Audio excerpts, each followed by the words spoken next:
Next caste wise party preference SC ST BC OC Muslims and other minorities. So ఒక detailed report ఇచ్చారు వీళ్ళు.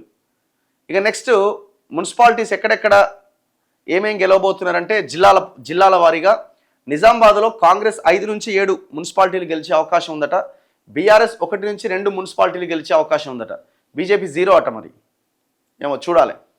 Nizamabad situation ఇది only మున్సిపాలిటీలే, corporation కాదు. Nizamabad corporation మళ్ళీ separate.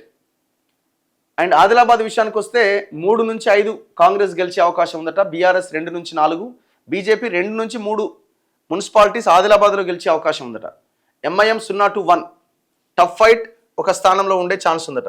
కరీంనగర్లో 7 నుంచి 9 మున్సిపాలిటీలు కాంగ్రెస్ గెలిచే అవకాశం ఉందట. 4 నుంచి 5 మున్సిపాలిటీలు బీజేపీ గెలిచే అవకాశం ఉందట. బీఆర్ఎస్ గెలిచే అవకాశం ఉంది. బీజేపీ 0. మెదక్లో 5 నుంచి 7 కాంగ్రెస్, 9 నుంచి 11 బీఆర్ఎస్. సో మెదక్లో కాంగ్రెస్ కంటే బీఆర్ఎస్ ఎక్కువ సీట్లు గెలుచుకునే అవకాశం ఉందట. ఎక్కువ మున్సిపాలిటీలు గెలిచే ఛాన్స్ ఉందట. రంగారెడ్డిలో 4 నుంచి 6 కాంగ్రెస్, 2 నుంచి 3 బీఆర్ఎస్. మహబూబ్ నగర్లో 13 నుంచి 15 మున్సిపాలిటీలు కాంగ్రెస్, 3 నుంచి 5 బీఆర్ఎస్, 1 లేదా 2 బీజేపీ. నల్గొండలో 14 నుంచి 16 కాంగ్రెస్, 1 నుంచి 2 బీఆర్ఎస్. వరంగల్లో 2 నుంచి 4 కాంగ్రెస్, 7 నుంచి 9 బీఆర్ఎస్.